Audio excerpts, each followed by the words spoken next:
if you think about yourself, if we each think about ourselves, what do we count on?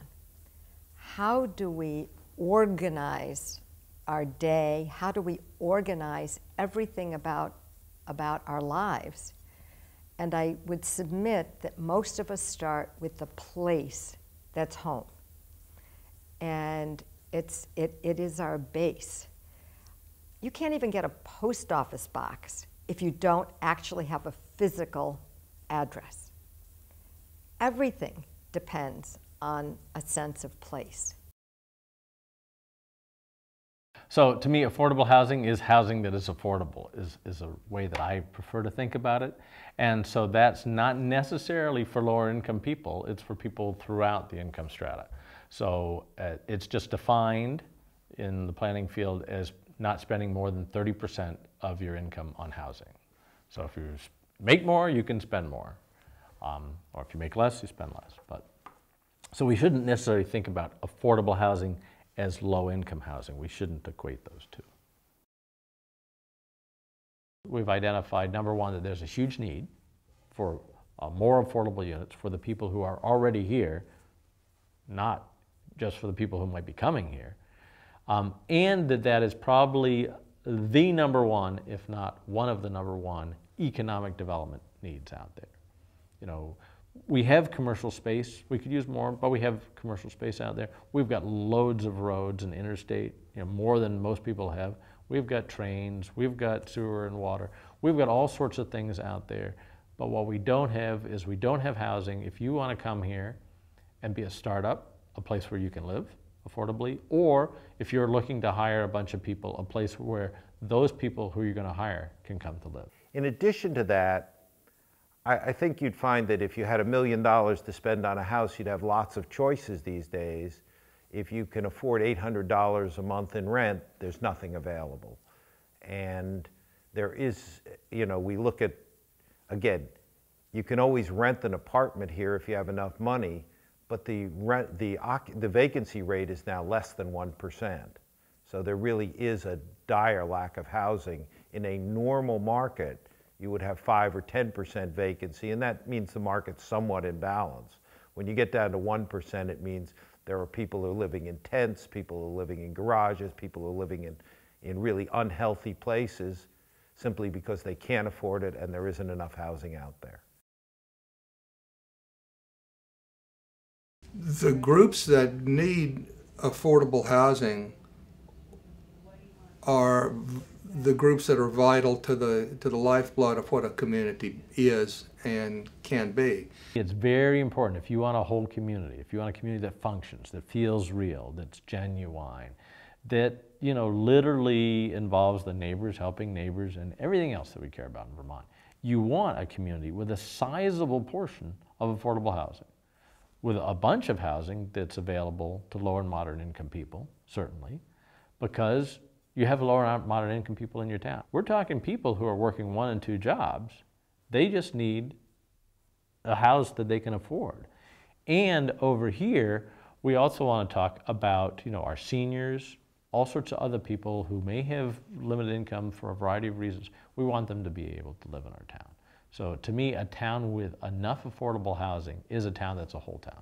We're fortunate in Randolph to have on the order of 168 to 170 units of affordable housing. There's a range of options in that group.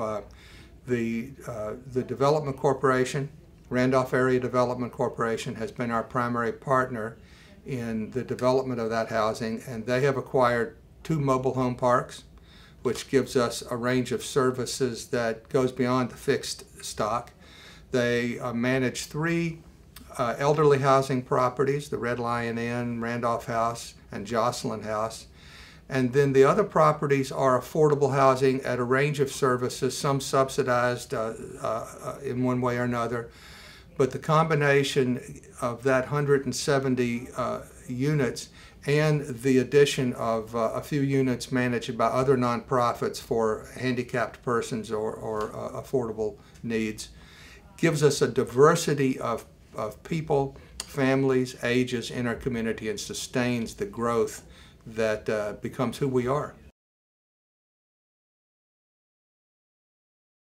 finding rentals, finding housing is probably one of the biggest challenges we have. We are starting to have to find employees from outside of the area because there aren't enough people here to fill our positions. So knowing that, you know, trying to bring people to the community. In fact, I think it's a responsibility of our communities to try and attract people to the area. The Upper Valley is a wonderful place to be, to raise families, to retire. There's a lot of people that could benefit from it. But I do think it's a struggle to find affordable housing. We're going to need something like 8,000 new young workers over the next 2 decades in our region, just to fill the jobs that we currently have and that we expect. And so those people need housing. And so you can think at a couple of people per household, we again not only need 4,000 more affordable units for the people we have, we need another probably 4,000 units for the people we'd like to have to fill those jobs that we think are going to be there. Some faces of workforce housing are teachers, your public servants, your police officer, the person who's driving the fire truck, the person who's standing there cleaning your teeth, the person who's servicing your car, person who's taking care of your child. It's people you interact with every day. That's the workforce. It's those of us out there working. So we're everywhere.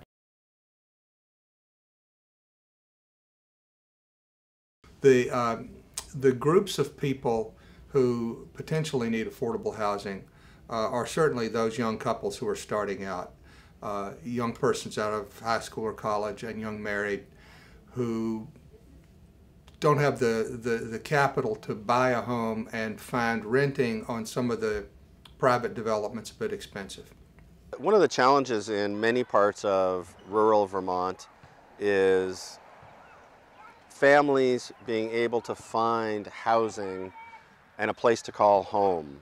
The reason that those options are so important is that those families bring so much to the communities in terms of energy, in terms of volunteering for fire departments, in terms of serving on the select board or the school board, running events, working in the community. On the other extreme, without an elderly community, we lose a sense of consistency, we lose a sense of history.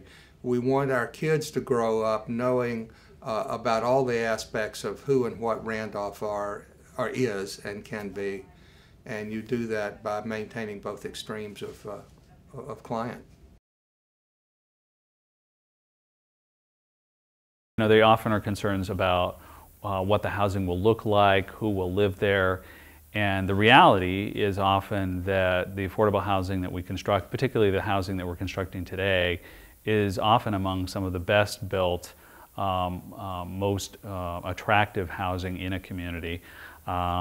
We have to make it last. We're investing significant dollars to make it last, to keep operating costs low, and so we can keep it affordable, and that means that they're well built, and they're often much better built than many other buildings.